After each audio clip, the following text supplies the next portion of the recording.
In this demonstration, we will complete part 2 of the colour theory brief and create a grid of tints and tones in acrylic paint. A tint is when you add white and a tone is when you add black. We will use the same colours as we did in our previous colour wheel. We will use cadmium yellow deep, processed magenta and ultramarine blue. We will achieve tints by adding titanium white and achieve tones or shades by adding Mars black. Again, for my setup, I have my handout to fill in, my paints, 2 water jars, 1 to wash the brush in and 1 to paint with. This makes sure that the colour I am painting never becomes tainted or muddied, as I'm always using pure clear water.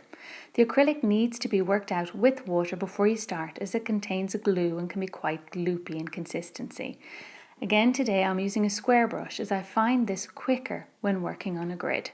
Again, practice the flat painting technique by rolling the brush, twisting the brush in the paint on the palette and then applying it by starting at the tip of the brush and dragging, letting the hair splay out. Now we are going to create the tints side of the yellow grid. We will begin by wetting our brush and mixing up the white paint. When it's a nice consistency, we will then add just 1 dash of yellow at a time into the white so we can control the change. It is always advisable to start with the lightest colour first to gradually darken it.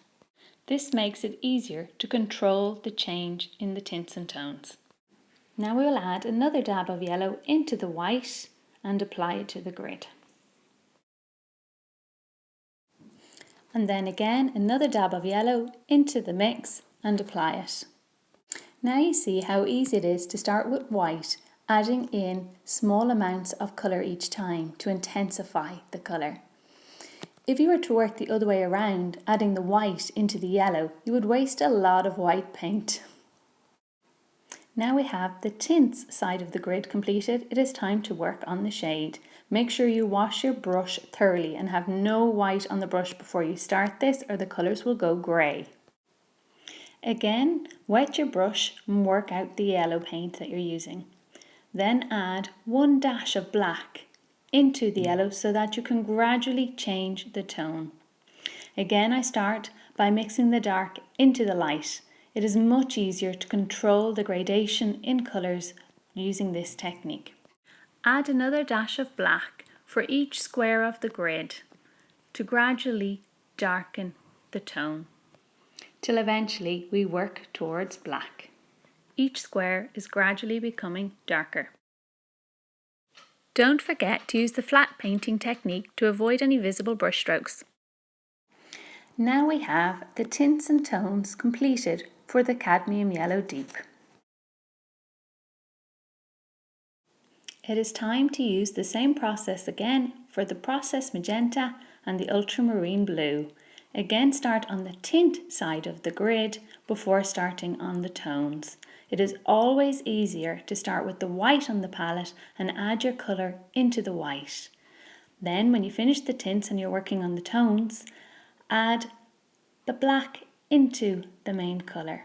Always add the dark in small dabs into the light to be able to control the change in the tones.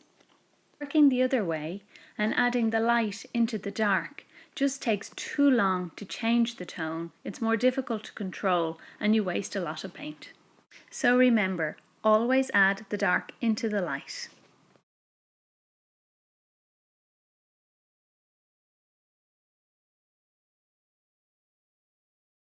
So now I have completed a tint and tone grid for our primary colours.